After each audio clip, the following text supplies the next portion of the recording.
जंगल का लाल पेड़, बारिश की हल्की बूंदें गिर रही थी। घना जंगल धुंध से ढका हुआ था। हवा इतनी ठंडी थी कि पेड़ों की शाखाएं अपने आप हिलती हुई किसी अनजाने डर का एहसास करा रही थी। उस जंगल के बारे में एक पुरानी कहानी मशहूर थी। जंगल के बीचों बीच एक लाल पेड़ है। जो भी उसके नीचे खड़े होकर कोई इच्छा मांगता है, उसकी इच्छा तो पूरी हो जाती है, लेकिन बदले में उसकी सबसे प्यारी चीज हमेशा के लिए उससे छिन जाती है। लोग इस कहानी को अंधविश्वास मानते थे, लेकिन राहुल नहीं मानता था। राहुल एक साधारण लड़का था। उसके पिता कई महीनों से गंभीर बीमारी से जूझ रहे थे। घर की आर्थिक हालत भी खराब थी। डॉक्टरों ने उम्मीद लगभग छोड़ दी थी। एक दिन गांव के एक बूढ़े व्यक्ति ने राहुल से कहा, अगर सच में अपने पिता को बचाना चाहता है तो लाल पेड़ के पास जा, लेकिन याद रखना कीमत बहुत बड़ी होगी। राहुल ने बिना सोचे जंगल जाने का फैसला कर लिया। रात के लगभग 11 बजे वह टॉर्च लेकर जंगल में पहुंचा। चारों तरफ सन्नाटा था। अचानक उसे लगा जैसे कोई उसके पीछे चल रहा हो। वह पलटा, लेकिन वहां कोई नहीं था।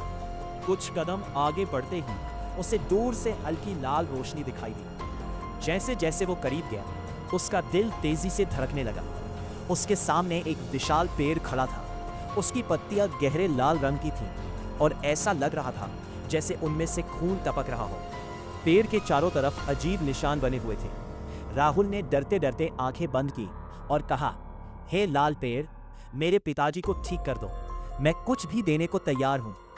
इतना कहते ही तेज हवा चलने लगी। पेड़ की सभी पत्तियां जोर जोर से हिलने लगी और तभी एक भारी आवाज पूरे जंगल में गूंज उठी, इच्छा स्वीकार है। राहुल डर कर पीछे हट गया, लेकिन अगले ही पल सब कुछ शांत हो गया। उसे लगा शायद यह उसका भ्रम था। वो तुरंत घर लौट आया। सुबह डॉक्टर का फोन आया, राहुल, तुम्हारे पिताजी की हालत अचानक बिल्कुल ठीक हो गई है। राहुल खुशी से रो पड़ा। उसे लगा चमत्कार हो गया। लेकिन उसी शाम उसकी छोटी बहन आर्या अचानक गायब हो गई। पूरा गांव उसे ढूंढता रहा। न नदी के पास, न जंगल में, न किसी रिश्तेदार के यहाँ आर्या का कोई निशान नहीं मिला। घर में उसकी सारी तस्वीरें भी अजीब तरह से गायब होने लगी, जैसे वो कभी इस दुनिया में थी ही नहीं। सिर्फ राहुल को उसकी याद थी। बाकी सभी लोग कहने लगे, राहुल, तुम्हारी तो कोई बहन थी ही नहीं। यह सुनकर राहुल के पैरों तले जमीन खिसक गई। उसे बूढ़े व्यक्ति की बात याद आई, कीमत बहुत बड़ी होगी। अब राहुल समझ चुका था, लाल पेड़ ने उसकी इच्छा पूरी कर दी थी, लेकिन बदले में उससे उसकी सबसे प्यारी चीज छीन ली थी। और यह तो बस शुरुआत थी, क्योंकि उसी रात राहुल के कमरे की खिड़की के बाहर लाल पत्तियों की सरसराहट सुनाई दी और एक धीमी आवाज आई, अगर उसे वापस चाहिए तो फिर से जंगल में आओ। राहुल ने कांपते हुए खिड़की खोली, लेकिन बाहर कोई इंसान नहीं था। सिर्फ एक लाल पत्ती जिस पर खून से लिखा था, कीमत अभी पूरी नहीं हुई। डर के बावजूद वो फिर उसी जंगल की ओर चल पड़ा। जैसे जैसे वो जंगल के अंदर बढ़ता गया, हवा और ठंडी होती गई। अचानक उसे महसूस हुआ कि जंगल में कोई पक्षी, कोई जानवर, यहां तक कि झींगुरों की आवाज भी नहीं थी। पूरा जंगल मानो सांस रोके उसका इंतजार कर रहा था। कुछ देर बाद वो फिर उसी विशाल लाल पेड़ के सामने खड़ा था। इस बार पेड़ पहले से भी ज्यादा भयानक दिख रहा था। उसकी शाखाओं से लाल रंग का गाढ़ा तरल टपक रहा था। अचानक पेड़ के पीछे से एक बूढ़ी औरत निकली। उसके सफेद बाल जमीन तक लटक रहे थे। उसकी आंखें पूरी तरह लाल थी। वो धीमी आवाज में बोली, तुम अपनी बहन को वापस लेने आए हो? राहुल कांपती आवाज में बोला, हाँ, उसे वापस चाहिए। बूढ़ी औरत मुस्कुराई, जो इस पेड़ से कुछ मांगता है, उसे वापस पाने की कीमत उससे भी बड़ी होती है। क्या कीमत? बूढ़ी औरत ने पेड़ के तने पर हाथ रखा। तुरंत पेड़ का तना बीच से खुल गया। उसके अंदर सैकड़ों लोगों की परछाइयां कैद थीं। वे सभी मदद के लिए हाथ बढ़ा रहे थे। उनमें छोटे बच्चे, बूढ़े और जवान लोग भी थे।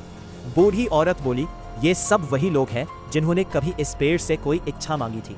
इच्छा पूरी हुई, लेकिन उनकी सबसे प्यारी चीज उनसे छीन ली गई। राहुल ने घबराकर पूछा, क्या मेरी बहन भी यही है? तभी उन परछाइयों के बीच से एक छोटी सी आवाज आई, भैया। राहुल ने देखा, वो आर्या थी। वो पेड़ के अंदर कैद थी। राहुल उसकी ओर दौड़ा, लेकिन एक अदृश्य शक्ति ने उसे पीछे फेंक दिया। बूढ़ी औरत बोली, उसे छुड़ाना चाहते हो तो इस श्राप को खत्म करना होगा। लेकिन श्राप खत्म करने वाला खुद हमेशा के लिए इस पेड़ का हिस्सा बन जाता है। राहुल की आंखों में आंसू आ गए। एक तरफ उसकी बहन, दूसरी तरफ उसकी अपनी जिंदगी। तभी आर्या चिल्लाई, भैया मत करना, यहां मत आना। लेकिन राहुल फैसला कर चुका था। उसने पेड़ के तने पर अपना हाथ रख दिया। अचानक पूरा जंगल कांपने लगा। आसमान में बिजली चमकी, पेड़ की जड़ें जमीन से बाहर आने लगी, सैकड़ों परछाइयां चीखने लगी। बूढ़ी औरत जोर जोर से हंसने लगी। लेकिन अगले ही पल राहुल को एहसास हुआ कि बूढ़ी औरत कोई इंसान नहीं थी, वह खुद उसी पेड़ की आत्मा थी जो सदियों से लोगों को लालच देकर इस श्राप को जिंदा रखे हुए थी। राहुल ने पूरी ताकत से चिल्लाकर कहा, आज ये श्राप खत्म होगा। जैसे ही उसने यह कहा, पेड़ के अंदर से तेज सुनहरी रोशनी निकली। एक एक करके सभी कैद आत्माएं आजाद होने लगी। आर्या भी बाहर आ गई। लेकिन राहुल धीरे धीरे पत्थर की तरह स्थिर होने लगा। उसका शरीर पेड़ की छाल में बदलने लगा। आर्या रोते हुए चिल्लाई, भैया नहीं। राहुल मुस्कुराया और बोला, कम से कम अब कोई और इस पेड़ का शिकार नहीं बनेगा। अगले ही पल लाल पेड़ राख बनकर जमीन पर गिर पड़ा। जंगल में वर्षों बाद पक्षियों की आवाज गूंजने लगी।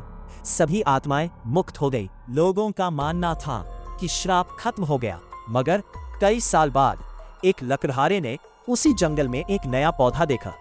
उसकी पत्तियां धीरे धीरे लाल होने लगी थीं और हवा में फिर वही आवाज गूंजी, इच्छा मांगो। जंगल में गूंजती वो आवाज सुनकर लकड़हारे के शरीर में सिहरन दौड़ गई। उसने पीछे मुड़कर देखा, वहां एक छोटा सा पौधा था। उसकी पत्तियां गहरे लाल रंग की थीं। लकड़हारा डरकर गांव भाग गया, लेकिन उसने किसी को कुछ नहीं बताया। कुछ दिनों बाद उसकी बेटी अचानक गंभीर रूप से बीमार पड़ गई। डॉक्टर, अस्पताल, दवाइयां सब बेकार साबित हुई। तभी उसे उस लाल पौधे की याद आई। एक रात वो अपनी बेटी को बचाने की उम्मीद लेकर फिर उसी जंगल में पहुंचा। जैसे ही उसने पौधे को छुआ, पूरा पौधा कुछ ही सेकंड में एक विशाल लाल पेड़ में बदल गया। चारों तरफ अंधेरा छा गया और वही डरावनी आवाज गूंजी, तुम्हारी इच्छा क्या है? लकड़हारे ने कांपते हुए कहा, मेरी बेटी ठीक हो जाए। पेड़ कुछ पल शांत रहा, फिर बोला, स्वीकार है। लकड़हारा खुशी खुशी घर लौट आया। अगली सुबह उसकी बेटी पूरी तरह स्वस्थ थी, लेकिन उसकी पत्नी रहस्यमय तरीके से गायब हो गई। न कोई निशान, न कोई सबूत, जैसे वो कभी इस दुनिया में थी ही नहीं। लकड़हारे को समझ आ गया, श्राप वापस लौट चुका है। उसी रात उसे सपने में राहुल दिखाई दिया। राहुल अब इंसान नहीं था, वो एक चमकती हुई आत्मा बन चुका था। राहुल बोला, यह पेड़ कभी नहीं मरता। जब तक लोग लालच और मजबूरी में अपनी इच्छाएं मांगते रहेंगे, यह श्राप किसी न किसी रूप में लौटता रहेगा। इसे खत्म करने का सिर्फ एक तरीका है। लकड़हारे ने पूछा, कैसे? राहुल ने जवाब दिया, कोई ऐसा इंसान जो अपनी इच्छा अपने लिए नहीं, दूसरों की भलाई के लिए मांगे। अगले दिन लकड़हारे ने पूरे गांव को सच बता दिया। पहले तो किसी ने विश्वास नहीं किया, लेकिन धीरे धीरे गांव के कई लोग, जिनके अपने अचानक गायब हो गए थे, उसके साथ जंगल पहुंचे। लाल पेड़ सचमुच मौजूद था। पेड़ ने फिर कहा, एक इच्छा मांगो। इस बार लकड़हारा आगे बढ़ा। उसने कहा, मुझे कुछ नहीं चाहिए। अगर कोई इच्छा पूरी करनी है तो उन सभी लोगों को वापस लौटा दो जिन्हें तुमने वर्षों से छीन लिया है। कुछ पल के लिए पूरा जंगल शांत हो गया। फिर जमीन जोर जोर से कांपने लगी। लाल पेड़ की शाखाएं सूखने लगी, उसकी लाल पत्तियां राख बनकर उड़ गईं और पेड़ के भीतर कैद सैकड़ों आत्माएं आजाद हो गईं। उनमें राहुल की बहन आर्या, लकड़हारे की पत्नी और ना जाने कितने लोग थे। सभी अपने परिवारों के पास लौट आए। धीरे धीरे लाल पेड़ पूरी तरह धूल में बदल गया।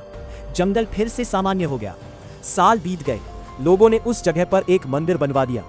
कहा जाता है, जो भी वहां जाता है वो अपनी इच्छा नहीं बल्कि दूसरों की खुशी की प्रार्थना करता है। लेकिन आज भी बरसात की कुछ अंधेरी रातों में अगर कोई अकेला उस जंगल से गुजरे तो हवा में एक बहुत धीमी आवाज सुनाई देती है।